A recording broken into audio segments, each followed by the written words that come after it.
Hi everyone, my name is Trisha M. Solomon and welcome to the video for today's mathematical investigation. We will examine numerous ideas, theories, and methods as we delve into fascinating field of mathematics in this video. We hope to provide you insightful information and understanding regardless of your level of experience with mathematics. The study of mathematics is a broad and varied discipline that includes, among other things, first is the Fibonacci numbers and golden ratio, prime numbers, number theory, probability theory, calculus, combinatorics, geometry, and mathematical logic. Join me on this mathematical journey. If you are a student, teacher, researcher, or just someone who is curious about mathematics. Together, let's investigate the wonders and beauty of mathematics and learn about all that it can accomplish. But first, let's investigate what the prime number is, and here are the learning objectives. At the end of the investigation, learner will be able to understand the distribution of prime numbers and be able to use the prime number theorem to estimate the nth prime number. They will understand the mathematical reasoning behind the logarithmic growth pattern of prime numbers and recognize how the approximation becomes more accurate with larger values of n. But first, what is a prime number? A prime number is a positive integer that can only be divided evenly by the number 1 and itself leaving no residue. And for a statement of the problem, examine the distribution of prime numbers to see if there is a pattern or formula that can be used to directly identify the nth prime number. And here is the organized and record data of prime number.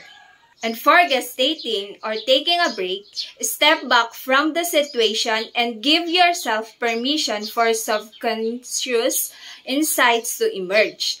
To refresh the mind, this break could be involved engaging in unrelated activities. Next, make a conjecture. On the basis of preliminary findings, postulate that established patterns or formulas can be used to approximate the nth prime number. The prime number theorem provides one of approximation. It states that the nth prime number is around this equation. To verify the conjecture, compare the values of the approximation with the actual prime numbers. Observe that for larger values of n, the approximation gets better. But for smaller values, there are differences. And for justifying the conjecture, examine mathematical theories and approximations supporting proofs to support the conjecture.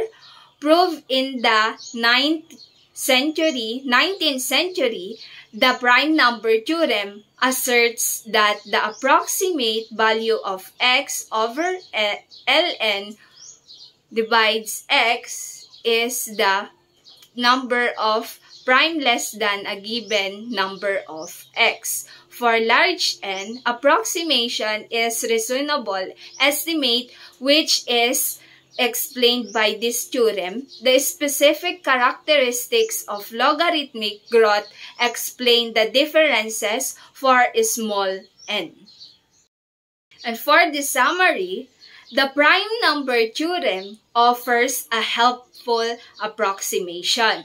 This approximation becomes more accurate for larger values of n, illustrating the prime numbers' tendency to thin out as they increase. But for practical purposes, More exact algorithms and computational methods are employed to find specific prime numbers. The investigation of the distribution of prime numbers reveals that while there is no simple formula to exactly determine the end prime number, especially for significant indexes.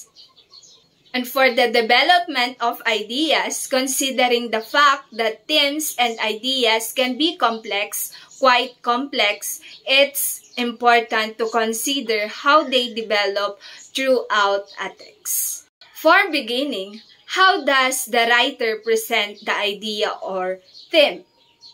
What remarks are made at the beginning of the text regarding of the theme? Think about the introduction to an article or the first few chapters of a book. For the middle, in what ways does the text body elaborate on the themes or ideas? Do they change or remain the same? Think about how narrative components are used in literature or how informational text presents their evidence. And for end, how does the text conclusion address the themes or ideas? Is there a definitive position adopted or is it left undefined? Think about whether an informative text presents a balanced or biased argument, or whether a literary text has a moral or message. And last, after determining your themes or ideas, the last step is to provide solid and comprehensive textual evidence to back up your analysis. To do this, you must list specific instances or passages from the text that has or that have shaped the way you have understand these concepts.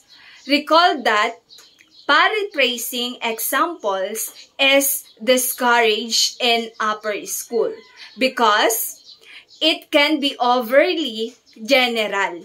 Rather, we search for clear evidence to support our analysis, like direct quotes from the text. Going a step further, we ought to discuss the stylistic decision, linguistic elements, structural elements, and textual combinations that are demonstrated in each individual quotation. I appreciate you for coming along for this mathematical exploration with me. Exploring the fascinating world of mathematics with you has been a pleasure. I hope you now have a better grasp of the ideas we covered and you will keep learning about appreciating mathematics beauty. Do not hesitate to ask if you have any more questions or if there is anything else I can do to assist you. I hope your journey through mathematics is full of wonder, curiosity, and limitless opportunities. And until we meet again. Thank you.